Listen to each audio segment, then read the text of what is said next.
হকপন্থীদের সাথে আল্লাহর দেয়া একটা বিশেষ নিয়ামত হচ্ছে একাকিত্ব।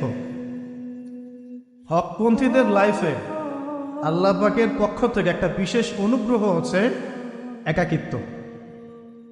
মানে একাকিত্ব কেন নিয়ামত বললাম? কারণ একাকিত্ব মানুষকে আল্লাহ চিনিয়ে দেয়।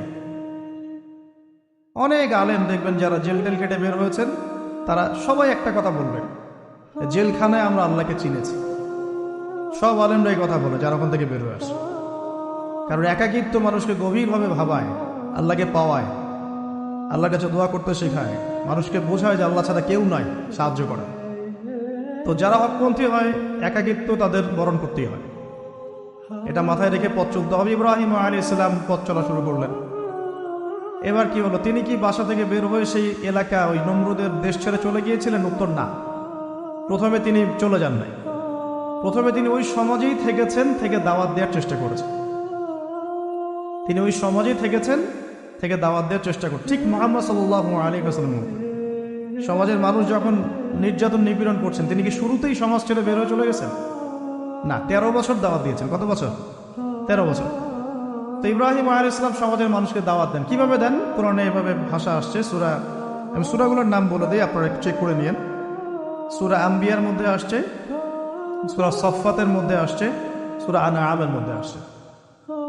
তো তিনি দাওয়াত দেন এভাবে যে ওয়াইদ ক্বালা ইব্রাহিম, যখন ইব্রাহিম বললেন লিআবিহি ওয়া কওমিহি, তার বাবাকে এবং তার কওমকে বললেন, মা হাযিহি তামাসিলুল্লাতী আনতুম লাহা আকিফুন, তোমরা এসব কি মূর্তির উপাসনা করো, এদের চারপাশে ঘুরতে থাকো,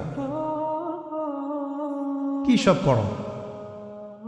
তো তারা বলে যে নাহনু বাল ওয়াজাদনা আবানা কাযালিকা ইয়াফআলুন, আমরা আমাদের বাপ দাদাদেরকে দেখেছি এইভাবেই করতে। তাদের রেফারেন্স কিন্তু এটাই ছিল। কোনো দালিলিক জ্ঞানতাত্ত্বিক যুক্তি বিজ্ঞান দর্শন এখানে নাই। দর্শন এখানে কি, ফিলোসফিটা কি? বাপ দাদাদেরকে দেখেছি করছে।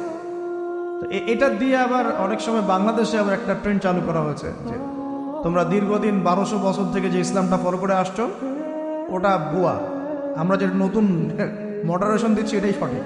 এই দলিল সেম না। এখানে অমুসলিমদেরকে দাওয়াত দেওয়া হচ্ছে। অমুসলিমরা বলছে যে আমরা বাপ দাদাদেরকে দেখেছি যে তারা এইভাবেই মূর্তি পূজা করতো, আমরা তাই করি। এটার সাথে কি হানাফি মাযহাবকে মিলাবেন আপনি? হ্যাঁ, হানাফি মাযহাব বাপ দাদা থেকে চলে আসে, বুয়া নতুন যেটা দিচ্ছি এটাই সঠিক। আস্তাগফিরুল্লাহ। তো আমরা হাত চেঞ্জ করাটাকে এখন মনে করি হিন্দু থেকে মুসলমান হইলাম মনে হয়। হাত বদল করাটাকে মনে হয় যে হিন্দু থেকে মুসলমান হয়েছি মনে হয়। গভীরে ঢোকেন উলামায়ে কেরামদের মানে দার্সে গিয়ে বসে গভীরে ঢুকলে বুঝতে পারবেন যে ইসলামিক স্কুল অফ থট গুলা প্রত্যেকটারই ভিত্তি আছে। এগুলোর গভীর শেকড় আছে, ভিত্তি আছে।